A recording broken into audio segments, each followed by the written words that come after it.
Queria perguntar para o Léo. Léo, quando é que você notou que realmente a falta de perdão no seu pai estava afetando a sua vida como um homem de Deus, né, como alguém que queria vencer na vida, ser feliz? Até que tanto você viu que essa amargura estava te prendendo? Na verdade, eu achei que eu estava bem demais, né? Essa que é o grande desafio. Mas, debaixo dessa questão que eu tive com o Espírito Santo, eu vi que eu estava extremamente indiferente. E a indiferença, ela é camuflada. Ela não é igual você ter ódio de uma pessoa, ter raiva e você trazer aquilo para a luz. Ela é muito camuflada. Por isso, às vezes, não é tão perceptível a falta de perdão. E quando eu enxerguei que a indiferença era algo central e que eu estava dessa forma, eu, na verdade, tinha um relacionamento superficial com meu pai e até mesmo dentro da minha família. E esse entendimento me levou a uma restauração linda, porque hoje meu relacionamento com ele é lindo, a gente se ama, a gente sente falta um do outro, eu amo ele, eu estou aqui falando e sinto amor por ele, embora a história não foi uma história tão bonita assim. Então, realmente, o perdão ele é extremamente desafiador, extremamente difícil, mas muito lindo, muito viável e tremendamente possível. Porque Deus é lindo demais da conta. E quando você perdoa, na verdade, você muda a sua história. Você muda os seus relacionamentos mais íntimos, você muda os seus relacionamentos familiares e a sua história passa a mudar como um todo em todas as áreas. Porque a falta de perdão realmente ela afeta todas as áreas. Vocês acham aqui que, aí pode ficar à vontade para falar, o senhor também, o doutor Zé Eduardo, que os homens têm mais ou menos dificuldade de perdoar que as mulheres? Qual que é a opinião de vocês? O homem perdoa mais facilmente ou a mulher que perdoa? Eu acho que a mulher perdoa mais fácil. Pela experiência que o senhor tem, então, a mulher libera mais fácil? A mulher tem mais facilidade de liberar do que o homem. Eu acho que o homem é mais duro. A mulher é mais fácil até por questões filosóficas, né? A concepção da maternidade, que é uma coisa que ela divide a vida inteira, o fato de ser mãe, essa divisão que ela já tem faz ela perdoar mais fácil do que o homem que não convive dessa forma fraterna na gestação, nessas coisas. O homem é mais durão. Mais durão. E a própria formação também, né? Cultural. Machista. A mulher ensina a filha aí, o ginecologista, quando menstrua. O homem nunca manda o filho fazer um toque, né? Não manda mesmo, nem ele vai, né? Aliás, ele avisa o contrário. Vou dar um exemplo. Eu não vou dizer. Eu nunca fiz, você acredita? Eu nunca fiz. Sabe que eu fico pensando, um pai pegando o caderninho do plano de saúde, passando com o filho, ó, aqui é o dermatologista, aqui é o pediatra, aqui ó, esse médico aqui na letra U, urologista, você foge dele. Eu sou filho de médico, né? É mesmo? Para convencer meu pai a fazer o toque foi uma das coisas mais difíceis. Ele foi fazer com quase 70 anos. Sério? A especialidade dele era outra? Ele é nefrologista, não é urologista. Mas o cara consciente, ele vinha fazendo o PSA dele, que é o exame de sangue, regularmente. O dia que alterar, eu faço o toque. E não foi comigo, né? Lógico. Ia ser muito constrangedor para ele. Não, eu não. Vou procurar outro. Imagina. É até engraçada a história. O pai médico com 70 anos foi fazer o exame e o filho falando o tempo todo, né? Mas então, Léo, para você, os homens perdoam... O doutor disse que para ele as mulheres perdoam mais fácil, o pastor Guerra também, na sua opinião? Olha, interessante isso, porque ontem eu fiz uma dinâmica num grupo que tinha muito jovem, umas 60 pessoas, e eu notei que a dificuldade é com ambos, né? Até fiquei surpreso pelo número, porque de 60 pessoas, 85%, depois que a gente fez a dinâmica sobre perdão, chegou à conclusão que o perdão pleno não tinha sido alcançado. Tá, mas aí você está falando de uma faixa etária de... Qual que é a média da faixa etária do grupo que você estava com ele? 25 anos, 20 anos de idade. Então, provavelmente solteiros. Não, muitas pessoas eram casadas. Tinham casados também. Então, nessa experiência, eu vi que, do meu ponto de vista, ambos os casos são desafiadores. Mas tem uma impressão que eu acho que a mulher é mais fácil de perdoar. Aí, convivendo com o pessoal, eu acho... Pois é, mas a questão da traição, alguém falou aqui sobre traição, perdoar marido, a traição e tal. Parece que esse é a única exceção, então, que a mulher tem mais dificuldade de perdoar, né? Ou não? A traição. Não, eu acho assim que tem a dificuldade, por exemplo, do exemplo que você deu, de perdoar o pai que foi um abusador, né? Porque isso traz um conflito no coração a respeito de quem eu amo e esse amor começa a se tornar difuso no coração dela, porque de quem eu esperava segurança e proteção, se tornou alguém que me violou, e muitas vezes as meninas nem sabem o que está acontecendo, não é? E muitas vezes isso perdura por muito tempo. Então esse processo de perdoar não é nada fácil, não, porque isso está relacionado com a figura de autoridade. E quando está relacionado com a figura de autoridade, existe uma dificuldade maior, porque existe uma demanda de confiança muito grande. Quando essa confiança ela é, então, suprimida ou é violada, existe uma dificuldade muito grande. Do mesmo caso com o marido, né? Principalmente a mulher que deposita toda a confiança no marido e crê e entregou sua própria vida para estar debaixo da sua segurança, sua cobertura. E quando essa segurança ela é rompida, ela é destruída, então esse processo de se restabelecer essa confiança novamente é o processo mais difícil.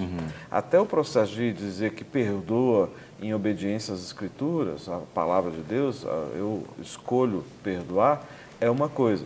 Agora, você passar por uma restauração de confiança e crer que tudo que ele está falando realmente é a verdade, então aí é uma outra dinâmica, é um processo que tem que se caminhar, né? Então, existe uma dificuldade muito grande nesse aspecto. Então, o homem, por si só, como já foi falado, ele tem essa dificuldade maior. Não é tão fácil para o homem perdoar, não. É mais difícil. Mas eu entendo que, como o Léo falou, que ambos têm dificuldades, né?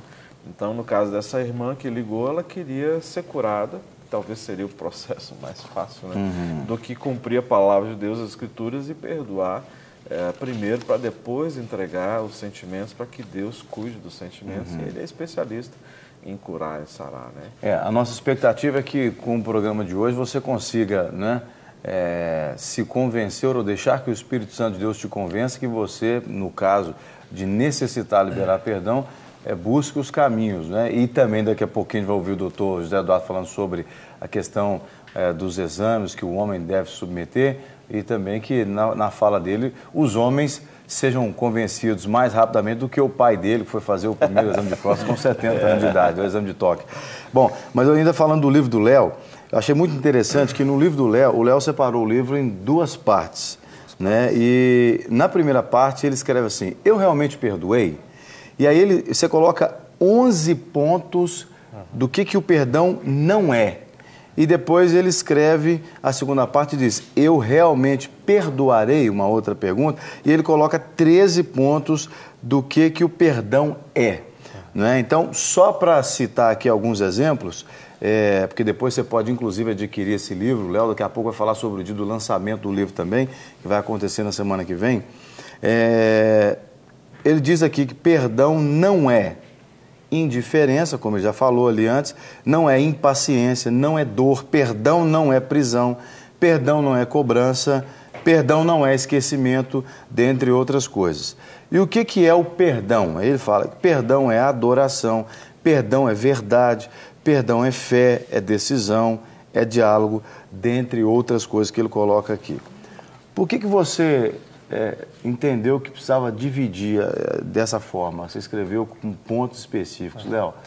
Porque eu acho que, sabendo que Deus trabalha no princípio da luz, né, em qualquer processo, eu creio que a cura ela vem no momento em que você entende a sua condição real, né? E o grande perigo com relação ao perdão é a pessoa ficar numa condição na qual ela afirma que perdoou, mas ela não perdoou.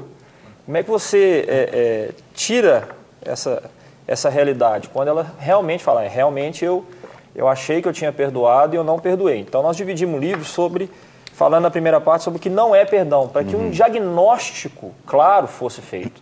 E no final de cada capítulo, isso é muito interessante, tem algo andragógico que é bem voltado para o adulto, que são perguntas-chaves que a pessoa, né, meditando e orando, ela vai realmente, no final da primeira parte, chegar a uma conclusão, como se fosse um processo de diagnóstico mesmo, se ela realmente perdoou. A partir daí, nós vamos tratar de assuntos, ações práticas de perdão. Porque o perdão, como eu falei aqui já, ele não pode ser algo teórico, ele tem ações, às vezes, práticas. E aí nós entramos na segunda parte do livro, que fala o seguinte: eu realmente perdoarei? E aí também tem perguntas de ações, bem assim, práticas do dia a dia que vai conduzir a pessoa ao perdão Então real. é bem didático. Bem didático. Bom, a gente vai continuar falando sobre perdão também, mas queria ver um pouquinho, doutor Zé Eduardo, falar sobre a saúde do homem, né? O senhor, enquanto especialista, que tipo de cuidado o homem deve ter, a partir de que idade, não só na questão mesmo ali da próstata, mas eu imagino que o senhor deve ter mais informações. Hoje, o que a gente preconiza na sociedade brasileira tem 2 etapas da vida que o homem deve se preocupar. A primeira fase é na fase da puberdade, depois dos 15, 18 anos, que é o momento da vida que esses meninos têm que fazer, normalmente eles fazem na época do exame pré-nupcial, algum check-up, alguma coisa, para ver problemas de fertilidade, desenvolvimento, dessas coisas todas, que é uma fase que a gente chama de puberal, que a criança desenvolve os caracteres sexuais, depois vai desenvolvendo a masculinidade, e ali pode ter alguns problemas.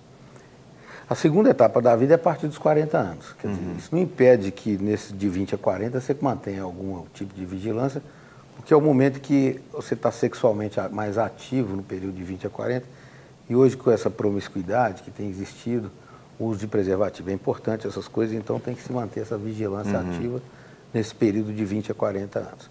Mas a partir dos 40, quando começa a se incidir os grandes problemas da saúde do homem, que aí começa a vir a disfunção sexual, a disfunção hormonal, começa a vir os problemas, as doenças relacionadas às neoplasias, são os tumores que começam a aparecer, são mais prevalentes nessa determinada, acima dos 40 anos. E o próprio, que é muito comum, que a gente está entendendo muito hoje, é uma subespecialidade da urologia que a gente chama de deficiência androgênica do envelhecimento masculino. Esses hormônios todos que a gente carrega, eles começam a se manifestar, a gente perde depois dos 50 anos 1,6% de produção de testosterona, que é o hormônio masculino mais importante. Isso acarreta uma série de modificações na personalidade da pessoa e no processo físico e mental. É mesmo? A gente sabe que hoje a pessoa às vezes está vivendo um momento de depressão, um momento de dinamia, de fadiga, de cansaço, dessas coisas todas, você vai ver o perfil hormonal desse paciente está alterado, dessa pessoa. E com esse tipo de reposição hormonal melhora muito a vida da pessoa. Bom, interessante o senhor falar isso, porque às vezes a pessoa está achando que a coisa pode ser só emocional ou até espiritual e um remédio isso é natural, hormonal resolve.